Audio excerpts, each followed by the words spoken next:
بسم اللہ الرحمن الرحیم۔ ہمارے چینل میں خوش آمدید۔ میں اپنا کام ختم کر کے ایک درخت کے قریب آ کر بیٹھ گیا اور اس سے ٹیک لگا کر ذرا سستانے لگا۔ میری طبیعت اس وقت بہت تھکی ہوئی تھی۔ صبح سے لکڑیاں کاٹ کاٹ کر اب میرا برا حال تھا۔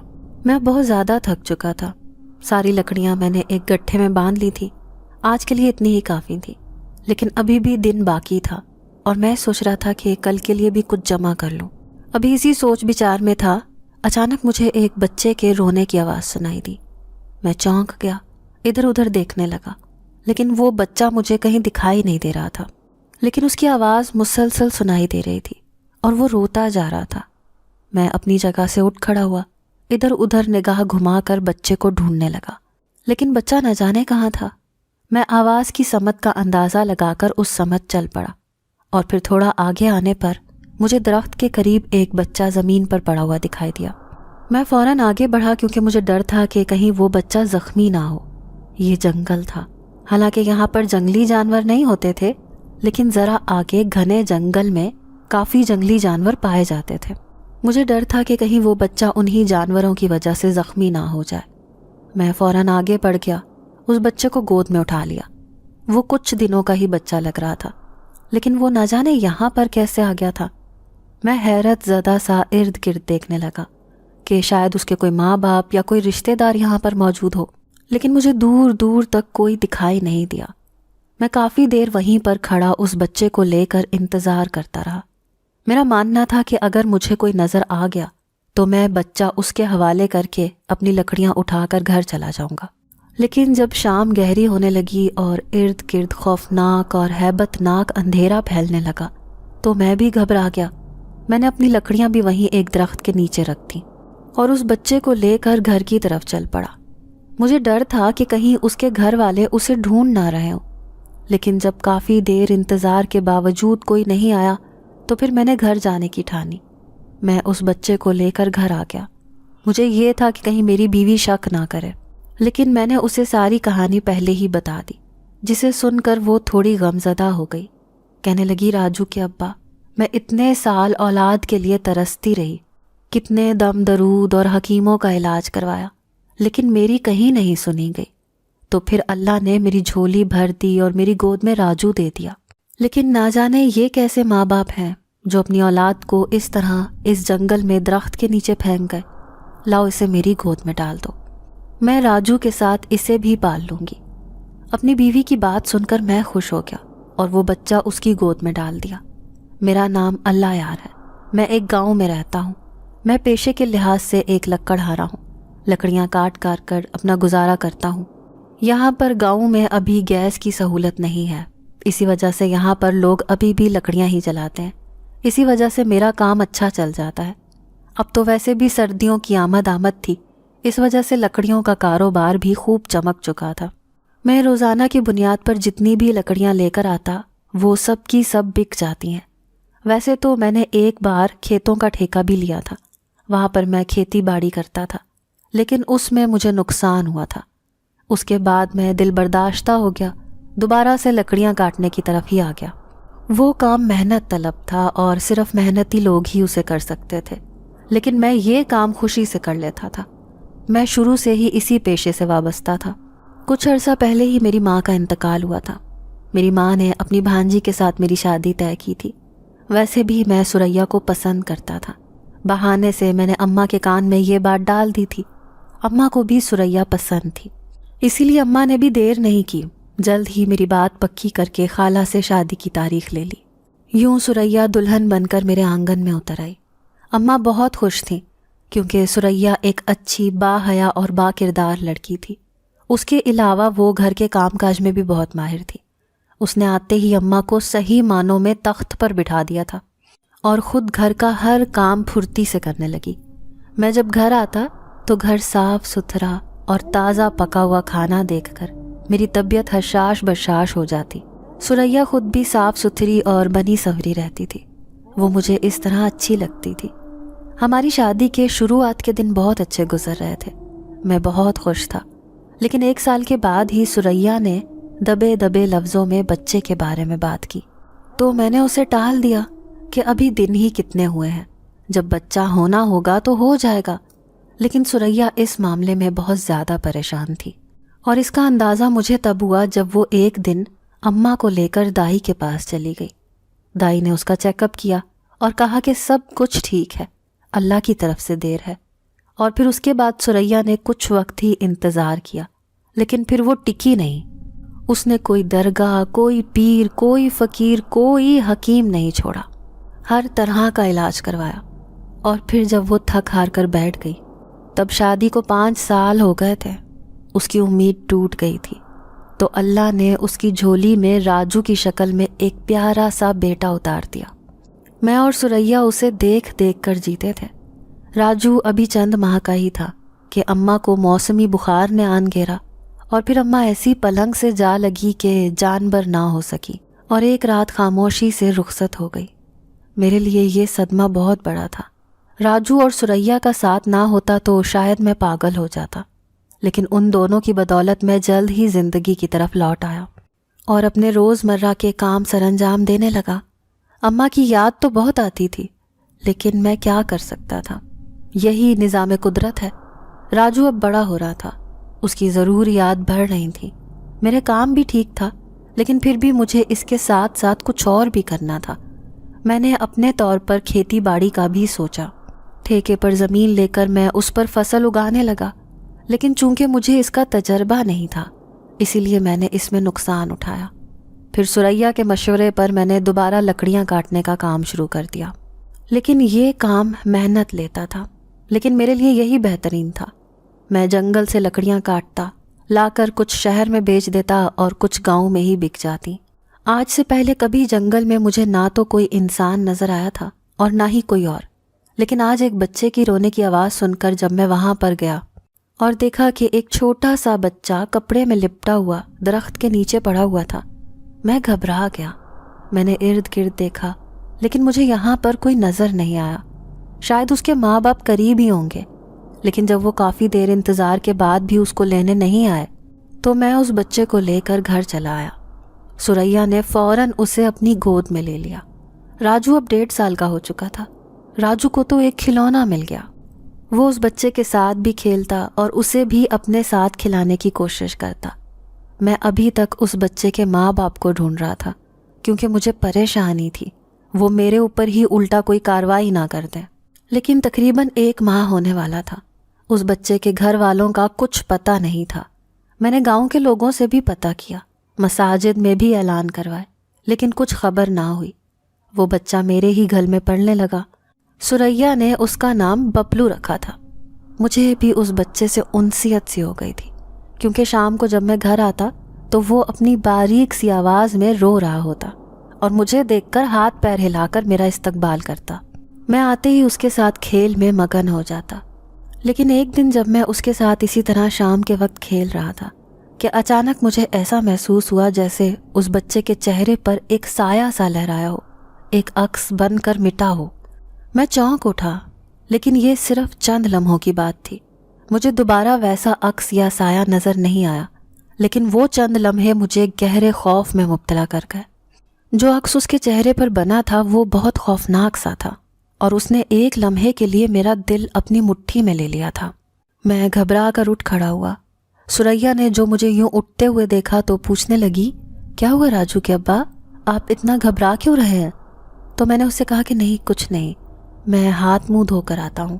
میں وہاں سے ہٹ گیا، لیکن میری نگاہوں کے سامنے بار بار وہ منظر آ رہا تھا اور میرا دل کانپ رہا تھا۔ 1-2 دن تک میرے دماغ پر وہ منظر سوار رہا، لیکن پھر میں اسے بھلانے میں کامیاب ہو گیا۔ اپنے کام میں مصروفیت کی بنا پر میں شام کو دیر سے جب آتا تو اتنا تھکا ہوا ہوتا کہ میرے پاس بچوں کے ساتھ کھیلنے کا وقت ہی نہیں ہوتا تھا۔ ثریا بھی میری مجبوری سمجھتی تھی، اس لیے وہ بھی مجھے اس معاملے میں تنگ نہیں کرتی تھی۔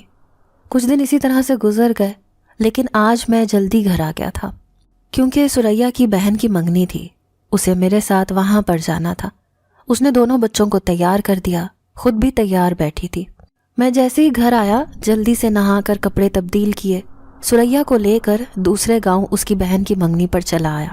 لیکن مجھے نہیں پتا تھا کہ وہاں آ کر مجھے جو کچھ دیکھنے کو ملے گا وہ میرے رونگٹے کھڑے کر دے گا۔ ہوا کچھ یوں کہ ہم سریا کے گھر تو چلے آئے. یہاں پر ابھی منگنی کی تقریب شروع نہیں ہوئی تھی، تو میں چونکہ تھکا ہوا آیا تھا اسی لیے اندر کمرے میں جا کر کچھ دیر آرام کی غرض سے لیٹ گیا. تھوڑی دیر بعد راجو بھی میرے پاس ہی چلا آیا. میں نے اسے بھی اپنے ساتھ لٹا لیا تو وہ میرے بازو پر سر رکھ کر وہیں سو گیا. میں اپنی آنکھوں پر ہاتھ رکھ کر آرام کر رہا تھا کہ نہ جانے کس احساس کے تحت میری آنکھ کھلی. میں نے بازو سے ہاتھ ہٹایا اور دیکھا کہ ببلو راجو کو اٹھانے کی کوشش کر رہا ہے. وہ اسے ہلا رہا تھا.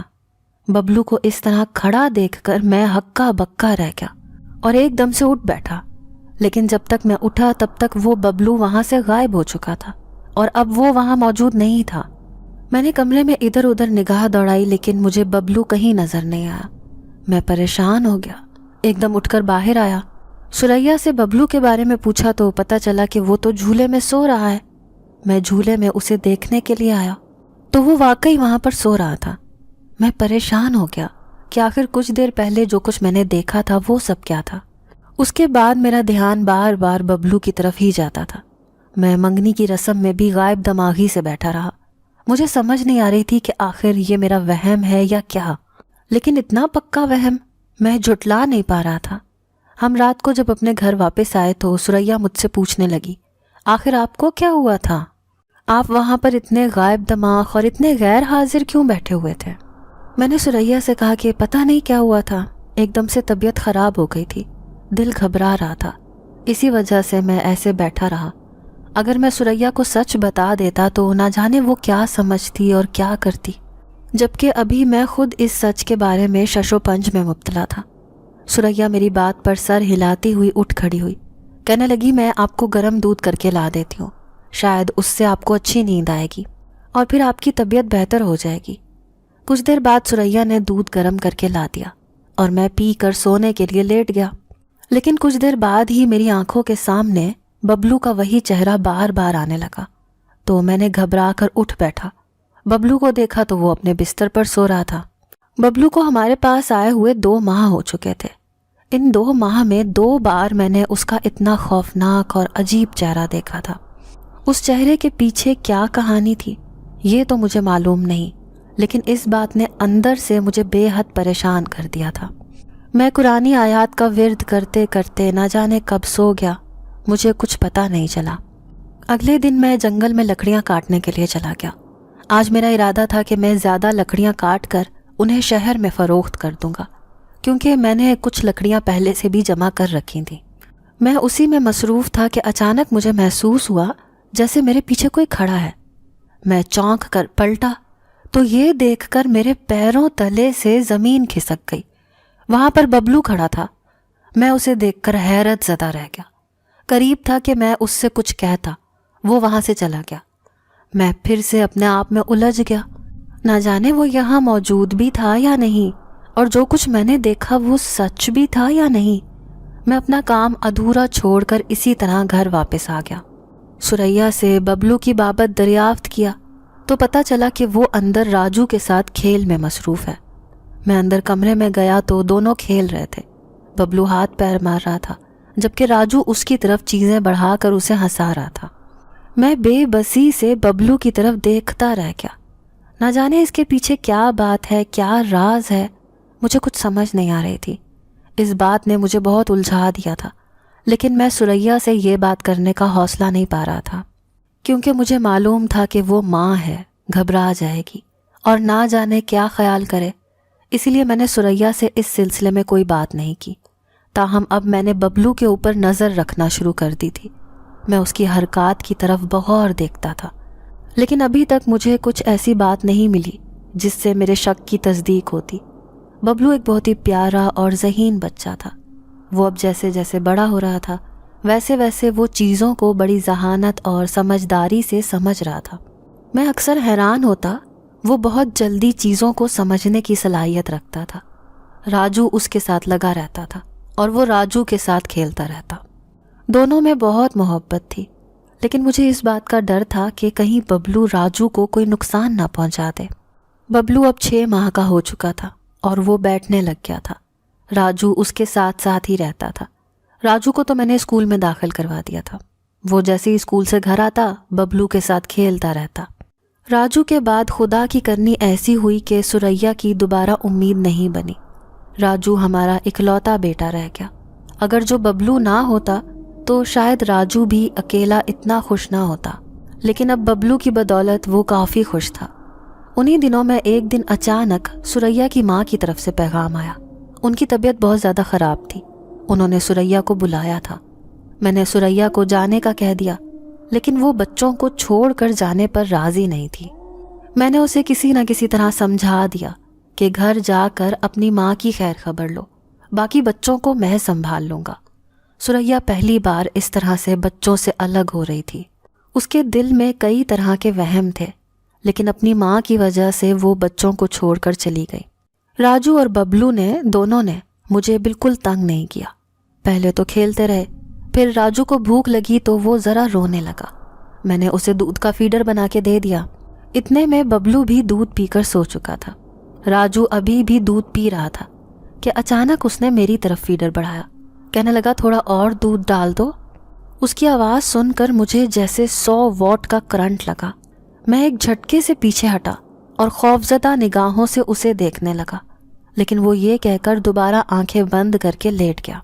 میں فیڈر ہاتھ میں پکڑے اسے دیکھتا رہا کہ نہ جانے اس نے مجھے ایسا کچھ کہا بھی تھا کہ نہیں، لیکن جس طرح راجو فوراً لیٹ گیا تھا اور آنکھیں بند کر لی تھی، اس سے تو یہی لگ رہا تھا کہ یہ میرا وہم تھا، لیکن جس طرح مجھے واضح طور پر وہ بات سنائی تھی، اس طرح مجھے اپنا وہم نہیں لگ رہا تھا۔ تاہم میرا دل سوکھے پتے کی طرح کانپ اٹھا اور مجھے اب اپنے ہی گھر میں خوف محسوس ہو رہا تھا۔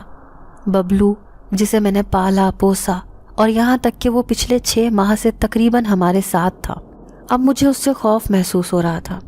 میں چاہتا تھا کہ ببلو کو واپس اس کی جگہ پر چھوڑ دوں جہاں سے میں نے اسے لیا تھا، اور یہی بات اگلے دن میں نے سریا سے کہہ بھی دی۔ جب وہ اپنی ماں کی خیر خبر لے کر واپس آئی، اپنی ماں کے بارے میں بتاتے ہوئے وہ رو پڑی، کیونکہ اس کی ماں کی حالت واقعی بہت خراب تھی۔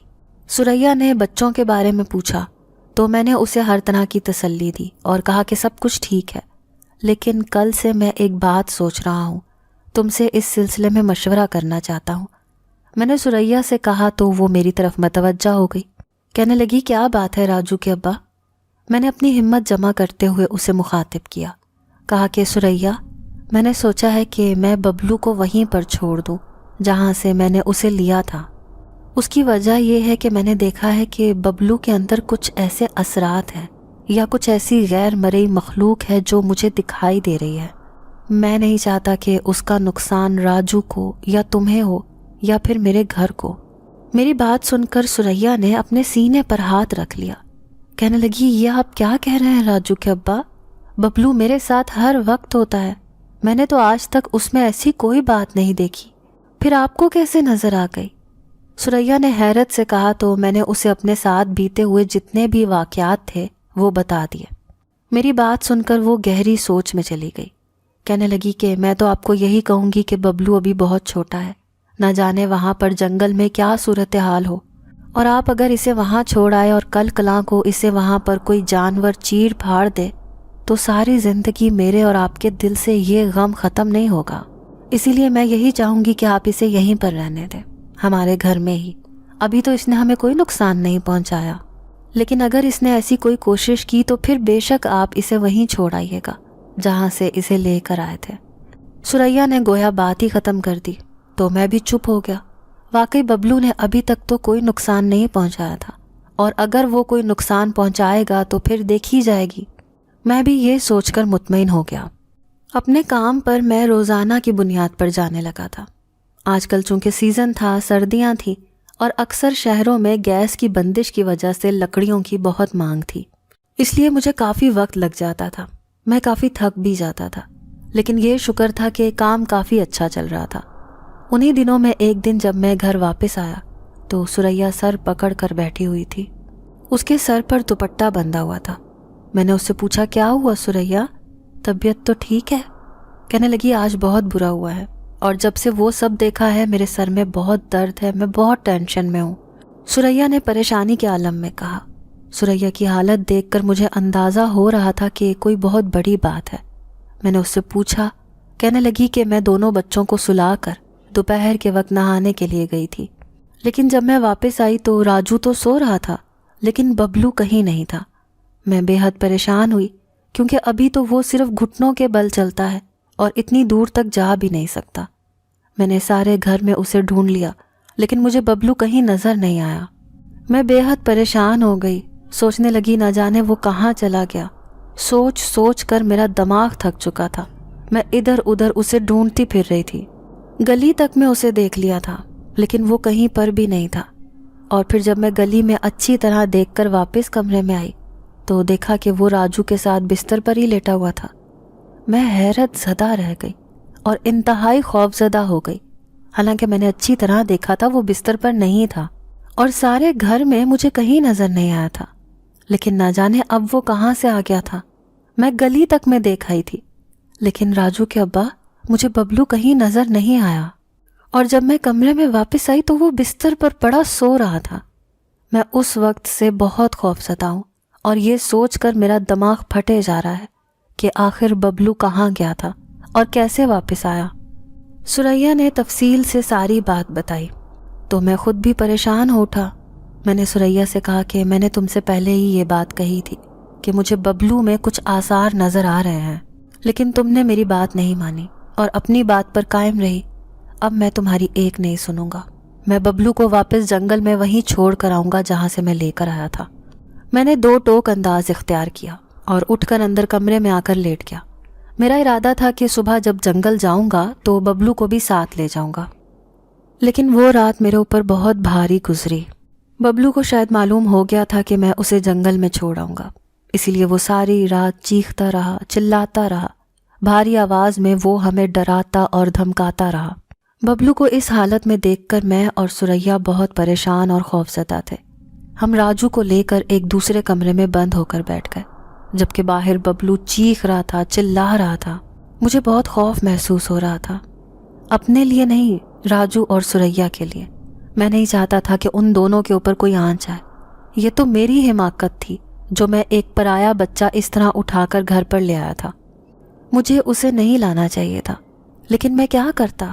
میں اسے اس طرح وہاں پر چھوڑ بھی نہیں سکتا تھا۔ وہ ایک معصوم بچہ تھا اور میں اسے بچہ سمجھ کر ہی گھر لے کر آیا تھا، لیکن مجھے نہیں معلوم تھا کہ اس کے اوپر کچھ اثرات ہیں۔ اگلے دن صبح ہوتے ہی میں بغیر ناشتہ کیے گھر سے نکل آیا۔ ببلو کو میں نے ساتھ لے لیا، حالانکہ وہ جانا نہیں چاہ رہا تھا، ضد کر رہا تھا، لیکن میں اب اسے اپنے گھر میں نہیں رکھ سکتا تھا، اسی لیے اسے ساتھ لے کر نکل کھڑا ہوا۔ جنگل میں پہنچ کر میں نے ببلو کو وہیں اسی درخت کے نیچے لٹا دیا اور خود جنگل میں لکڑیاں کاٹنے کے لیے چلا گیا۔ میں جب لکڑیاں کاٹ کر واپس آیا تو ببلو وہاں پر نہیں تھا۔ مجھے تھوڑی تشویش تو ہوئی کہ نہ جانے کہاں گیا ہے، کون اٹھا کر لے گیا ہے، لیکن پھر میں نے اس خیال کو جھٹک دیا اور واپس گھر کی طرف چل پڑا۔ میں اب کافی مطمئن تھا، مجھے اس بات کا اطمینان تھا کہ ببلو وہاں سے کہیں چلا گیا ہے، اب دوبارہ وہ کبھی ہماری زندگی میں دخل اندازی نہیں کرے گا۔ لیکن میرا یہ اطمینان اس وقت رخصت ہو گیا جب میں گھر آیا اور دیکھا تو ببلو سامنے راجو کے ساتھ کھیل رہا تھا۔ میں تو حواس باختہ ہو گیا کیونکہ ببلو سامنے ہی راجو کے ساتھ کھیل رہا تھا، جبکہ میں تو اسے جنگل میں چھوڑ کر آیا تھا۔ میرے لیے یہ صورتحال بہت پریشان کن تھی۔ میں نے سریا کو آواز دی، اس سے پوچھا کہ یہ ببلو کہاں سے آیا؟ میں تو اسے جنگل میں لے کر گیا تھا۔ وہ کہنے لگی کہ آپ کے جانے کے کچھ دیر بعد ہی یہ واپس آ گیا تھا۔ مجھے نہیں معلوم کیسے آیا، لیکن جب میں نے دیکھا تو وہ اندر راجو کے ساتھ کھیل رہا تھا۔ میں بدستور ببلو کی طرف ہی دیکھ رہا تھا۔ جب میں نے سریا سے یہ پوچھا تو ببلو نے میری طرف ایسے دیکھا جیسے میں نے کوئی غلط بات کی ہو۔ وہ بہت عجیب نظروں سے کچھ دیر میری طرف دیکھتا رہا اور پھر وہ راجو کے ساتھ مصروف ہو گیا۔ میں نے کہا سریا سے، سریا، ببلو اب کسی طور پیچھا نہیں چھوڑا، میں اسے جنگل میں بھی چھوڑ کے آیا ہوں لیکن وہ پیچھے ہی نہیں ہٹا۔ اس کا مطلب ہے ہم کسی بڑی مصیبت میں گرفتار ہو گئے ہیں۔ میں کیا کروں؟ مجھے کچھ سمجھ نہیں آ رہی۔ سریا مجھے تسلی دیتے ہوئے کہنے لگی کہ آپ فکر مت کریں، آپ ایسا کریں کہ میرے گاؤں چلیں، وہاں پر میری اماں کے گاؤں میں ایک بیری والے بابا جی ہیں، وہ بہت مشہور ہیں، آپ ان سے جا کر یہ سارا مسئلہ بیان کریں۔ مجھے امید ہے کوئی نہ کوئی حل نکل آئے گا۔ سریا نے کہا تو مجھے بھی ایک امید سی ہو چلی، کیونکہ اپنے طور پر تو میں نے رات کو ببلو سے پیچھا چھڑانے کی کوشش کی تھی، لیکن وہ پیچھے نہیں ہٹا۔ اب میں نے سوچ لیا کہ میں بیری والے بابا کے پاس ہی جاؤں گا۔ ہماری یہ باتیں مجھے معلوم نہیں تھا کہ ببلو بھی سن رہا تھا اور وہ اپنے اندر غصے کو بڑھاوا دے رہا تھا۔ میں جب اگلے دن صبح کے وقت اپنے کام پر جانے کے بجائے بیری والے بابا کی طرف نکلنے لگا تو ببلو نے مجھے آواز دے کے روکا، کہنے لگا، اب اگر تم ادھر گئے تو مجھ سے برا کوئی نہیں ہوگا۔ پہلے تو میں ببلو کی بھاری آواز سن کر ہی پریشان ہو گیا، لیکن اس کے بعد جب میں نے اسے دیکھا تو وہ اپنے کھیل میں مصروف تھا، لیکن اس کی یہ آواز میرے رونگٹے کھڑے کر گئی۔ میں از حد پریشان ہو گیا اور سوچ رہا تھا کہ کیا یہ میرا وہم تھا، لیکن اب میں شش و پنج میں مبتلا ہو گیا تھا۔ میں قدم آگے بڑھا رہا تھا، لیکن میرا دل کہہ رہا تھا کہ واپس پیچھے مڑ جاؤں، رک جاؤں۔ تاہم میں نے اپنے دماغ کی سنی، گھر سے نکل آیا۔ میں سیدھا سریا کے گاؤں بیری والے بابا کے پاس گیا۔ ان سے جا کر سارا معاملہ بیان کیا تو وہ کہنے لگے کہ تمہیں اس بچے کو وہاں پر سے نہیں اٹھانا چاہیے تھا، انجان جگہ، انجان بچہ، اور وہ بھی خاص طور پر ایک درخت کے نیچے تھا۔ تمہیں چاہیے تھا کہ اس بچے کو وہیں چھوڑ دیتے۔ وہ جنات کا بچہ ہے اور نہ جانے کیسے وہ اپنے ماں باپ سے بچھڑ گیا ہے، لیکن تم اسے اٹھا کر اپنے گھر لے گئے، جس کی وجہ سے اب وہ تمہارے ساتھ گھل مل گیا ہے۔ وہ وہاں سے جانا نہیں چاہتا، لیکن تم پریشان مت ہو، اس کا کوئی نہ کوئی تو طریقہ ہوگا، میں وہ ڈھونڈ لوں گا۔ ابھی کے لیے تو تم ایسا کرو کہ یہ تعویذ لے جاؤ اور اس کو اپنے پینے والے پانی میں شامل کر دینا۔ سارے گھر والے یہی پانی پئیں، کوئی دوسرا پانی مت پینا۔ انشاءاللہ وہ تمہیں کوئی نقصان نہیں پہنچا سکے گا۔ ویسے بھی اس کا ارادہ تم لوگوں کو نقصان پہنچانے کا نہیں ہے، وہ صرف تم لوگوں کے ساتھ رہنا چاہتا ہے، اسی لیے تم لوگوں کو ڈرا اور دھمکا رہا ہے۔ بابا جی نے مجھے کافی تسلی دی اور میں کافی مطمئن سا وہاں سے لوٹ کر آیا۔ سریا کو میں نے وہ تعویذ دے دیا، اسے کہا کہ اسے پانی میں شامل کر دو، جب تک بابا جی کہیں گے ہمیں یہی پانی پینا ہے۔ سریا نے اسی وقت پینے والے پانی میں اسے شامل کر دیا۔ مجھے انتظار تھا کہ اب بابا جی اس کا کیا حل ڈھونڈتے ہیں، کیونکہ اس طرح سے میں اسے اپنے گھر میں نہیں رکھ سکتا تھا، اور گھر سے باہر نکالتا تھا تو وہ واپس آ جاتا تھا۔ اگلے دن دوبارہ سے بابا جی کے پاس گیا، ان سے اس سلسلے میں رہنمائی کی۔ انہوں نے کہا کہ جس درخت سے تم نے اس بچے کو اٹھایا ہے، اس درخت کے پتے لا کر مجھے دے دو، پھر میں اس پر عمل کروں گا تو وہ بچہ واپس اپنے ماں باپ کے پاس چلا جائے گا۔ میں نے بابا جی کی بات پر عمل کیا۔ اگلے ہی دن جا کر اسی درخت کے پتے توڑ کر بابا جی کو لا کر دے دیے۔ بابا جی کا کہنا تھا کہ وہ چاند کی 14 تاریخ کو اس پر عمل کریں گے اور پھر وہ بچہ واپس اپنی دنیا میں چلا جائے گا۔ چاند کی 14 میں ابھی کچھ دن باقی تھے۔ مجھے پھر سے تشویش ہونے لگی۔ اتنے دن وہ بچہ ہمارے گھر پر ہی رہتا رہا۔ میں شدید پریشان تھا۔ اگلے ہی دن ہمیں اطلاع ملی کہ سریا کی ماں کا انتقال ہو گیا ہے۔ ہم پر تو جیسے غم کا پہاڑ ٹوٹ گیا۔ سریا کا رو رو کر برا حال تھا۔ سریا کی اماں ویسے تو کافی دیر سے بیمار تھیں، لیکن ایک امید تو تھی، وہ زندہ تو تھیں، چلتی پھرتی نظر آتی تھیں، لیکن اب اچانک جب ان کا انتقال ہو گیا تو سریا رو رو کر نڈھال ہو چکی تھی۔ میں سریا کو بھی سنبھال رہا تھا، ان دونوں بچوں کو بھی دیکھ رہا تھا۔ سریا اور بچوں کو لے کر میں اپنے سسرال چلا آیا۔ سریا کے بہن بھائی بھی بے حد غمزدہ تھے اور سب وہاں پر آ چکے تھے، کیونکہ سب قریب ہی رہتے تھے، اسی لیے سب جلدی سے پہنچ گئے۔ دوپہر تک ان کی تدفین کر دی گئی، لیکن جیسے ہی میں تدفین سے فارغ ہوا تو میں نے دیکھا کہ راجو تو میرے پاس ہی تھا، لیکن ببلو کا کچھ پتہ نہیں تھا۔ میں گھر چلا آیا، سریا سے ببلو کی بابت دریافت کیا۔ اسے بھی ببلو کے بارے میں کچھ علم نہیں تھا۔ میں فطری طور پر پریشان ہو گیا، لیکن پھر یہی سوچ کر خود کو تسلی دے دی کہ اگر اسے واپس آنا ہوا تو خود ہی آ جائے گا، ورنہ اگر وہ چلا گیا ہے تو یہ تو بہت اچھی بات ہے۔ سارا دن اسی طرح گزر گیا۔ شام کو مغرب کے بعد میں نے دیکھا مٹی میں اٹا ہوا ببلو بستر پر بیٹھا ہوا تھا، اس کے سارے کپڑے مٹی سے بھرے ہوئے تھے۔ میں نے دیکھا تو حیرت سے سریا سے پوچھا کہ یہ ببلو کہاں سے آیا ہے، اس کے کپڑے اتنے مٹی سے کیوں بھرے ہوئے ہیں؟ تو سریا کہنے لگی مجھے نہیں معلوم، لیکن جب میں نے اسے دیکھا تو یہ یہیں پر بیٹھا ہوا تھا اور اسی طرح اس کے کپڑے اور جسم مٹی سے بھرا ہوا تھا۔ میں ببلو کی طرف تشویش بھری نظروں سے دیکھنے لگا کہ اچانک مجھے ایک بھاری آواز سنائی دی۔ وہ کہہ رہا تھا میں قبر کے اندر سے آیا ہوں اور مغرب ہونے کے بعد وہاں سے نکل آیا۔ میں یہ آواز سن کر خوف زدہ ہو گیا اور دیکھنے لگا، لیکن ببلو تو اپنے کام میں مصروف تھا، تو پھر یہ آواز کہاں سے سنائی دی؟ سریا نے بھی یہ بھاری آواز سنی تھی، وہ بھی خوف زدہ ہو گئی تھی، لیکن نہ جانے کیوں ہم دونوں کو اس بات کا یقین نہیں تھا کہ یہ آواز ببلو کی ہے، کیونکہ ببلو تو ہمارے سامنے ہی مصروف تھا۔ تو پھر یہ آواز کہاں سے آئی؟ سریا کی اماں کا سویم ہو گیا تو ہم بھی اپنے گھر واپس آ گئے، لیکن ببلو کی اس دن کی حرکت کے بعد سریا اور میں اس سے بہت زیادہ خوف زدہ رہنے لگے۔ گھر واپس آنے کے بعد میں اگلے ہی دن دوبارہ بابا جی کے پاس گیا۔ بیری والے بابا جی سے میں نے دریافت کیا کہ اب کب تک عمل کرنا ہے، کیونکہ ببلو کی طرف سے ہمیں بہت زیادہ خوف لاحق ہے۔ بابا جی نے کہا کہ آج رات چاند کی 14ویں رات ہے، میں آج رات ہی یہ عمل کروں گا، تم بے فکر ہو جاؤ، اور وہ جن زیادہ واپس اپنی دنیا میں چلا جائے گا۔ گو کہ مجھے فکر تو تھی، لیکن پھر بھی میں گھر لوٹ آیا۔ آج میں کام پر بھی نہیں گیا تھا، طبیعت ہی کچھ ایسی ہو رہی تھی، پریشانی کے مارے برا حال تھا، اور سب سے زیادہ تشویش تو مجھے راجو کی طرف سے تھی۔ میں اسی طرح گھر واپس آ گیا، لیکن دروازے پر ہی سریا بے حد پریشان اور خوفزدہ کھڑی تھی۔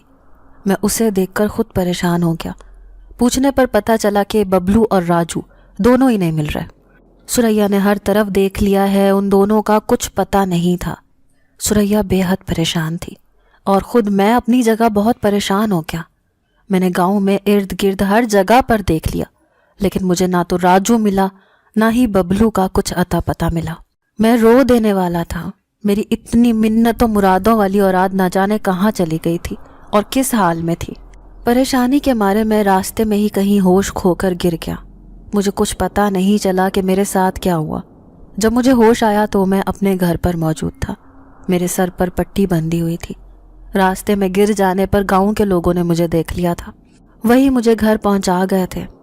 گرنے کے باعث میرے سر پر چوٹ آئی تھی، سر سے خون بہہ نکلا تھا۔ گاؤں کا ہی ایک لڑکا ڈاکٹر کو بلا لایا تھا، جس نے مجھے سکون آور ٹیکا لگایا، ساتھ میں میرے ماتھے پر پٹی بھی کر دی۔ میں پوری رات بے ہوش رہا۔ سریا کے اوپر دوہری پریشانی آ چکی تھی، ایک تو اس کا بچہ غائب تھا، شوہر بستر پر پڑا ہوا تھا، سریا کی حالت دیکھی نہیں جا رہی تھی۔ میں اپنے دکھتے ہوئے سر کو تھام کر اٹھا اور سریا سے راجو کے بارے میں پوچھا تو اس نے نفی میں سر ہلا دیا۔ میں ایک بار پھر کانپ اٹھا، کیونکہ میرا خیال تھا کہ شاید راجو واپس آ گیا ہوگا، لیکن وہ نہیں آیا تھا۔ اور پھر جس طرح ساری رات میں بے ہوش پڑا رہا، نہ جانے اب وہ کہاں چلا گیا ہوگا۔ میں اسی طرح اٹھ کر باہر کی طرف لپکا تو سریا نے پوچھا کہ آپ کدھر جا رہے ہیں؟ آپ کی طبیعت ٹھیک نہیں ہے، ابھی ادھر آرام کریں۔ تو میں نے اسے منع کر دیا اور کہا کہ میں اس طرح گھر پر ہاتھ رکھ کر نہیں بیٹھ سکتا، جب تک مجھے میرا راجو نہیں مل جاتا میں واپس گھر نہیں آؤں گا۔ میں سریا سے کہہ کر گھر سے باہر نکل آیا، اور پیچھے سریا پریشانی سے مجھے دیکھتی رہ گئی۔ مجھے کچھ خبر نہیں تھی کہ مجھے کہاں جانا ہے، لیکن گاؤں میں ادھر ادھر ہر جگہ دیکھ لینے کے باوجود مجھے راجو نہیں ملا۔ تو میرے دل میں ان بابا جی کا خیال آیا، تو میں ان کی طرف چلا گیا۔ بابا جی کو جا کر میں نے راجو کی گمشدگی کے بارے میں بتایا، تو وہ کہنے لگے کہ میں رات میں عمل کرتا رہا ہوں، لیکن مجھے اس میں کامیابی نہیں ہوئی۔ نہ جانے وہ جن ذات کتنی طاقت کا حامل ہے، اور اب وہ راجو کو بھی لے گیا ہے۔ میں نے انہیں روتے ہوئے کہا کہ مجھے میرا بیٹا واپس چاہیے، کسی بھی طریقے سے میرا بیٹا مجھے واپس دلوا دیں۔ میں نے بابا جی کے آگے ہاتھ جوڑ کر گڑ گڑاتے ہوئے کہا، تو وہ مجھے کہنے لگے کہ مجھے راجو کی پہنی ہوئی قمیض لا کر دے دو، اور پھر دیکھنا 24 گھنٹے کے اندر اندر تمہارا راجو تمہارے پاس ہوگا۔ میں اسی طرح الٹے قدموں گھر واپس آیا، سریا سے راجو کی پہنی ہوئی قمیض لی، اس میں ابھی تک میرے راجو کی خوشبو آ رہی تھی۔ میں اس قمیض کو سینے سے لگائے ہوئے بابا جی کے پاس چلا آیا۔ بابا جی نے مجھ سے وہ قمیض لے کر رکھ لی، کہا کہ آج رات مغرب کے بعد میں یہ عمل کروں گا تو پھر تمہیں راجو کا پتہ چل جائے گا، بے فکر ہو کر گھر جاؤ۔ لیکن میرے دل کو چین نہیں تھا، میں نے بابا جی کو منع کر دیا اور وہیں پر ان کے آستانے کے باہر بیٹھ گیا۔ مجھے انتظار تھا کہ بابا جی کب وہ عمل کریں گے اور کب مجھے راجو کا پتہ بتائیں گے۔ مغرب کے بعد جب کافی وقت گزر گیا تو میں آستانے میں چلا گیا، بابا جی سے سوال کیا۔ بابا جی مجھے دیکھ کر چونک اٹھے، کہنے لگے ہاں میں تمہیں ہی بلانے والا تھا، میں نے عمل کیا ہے، مجھے راجو کا پتہ چل گیا ہے، لیکن تم ابھی ادھر نہ جانا، ابھی تمہارے لیے وہاں پر خطرہ ہو سکتا ہے۔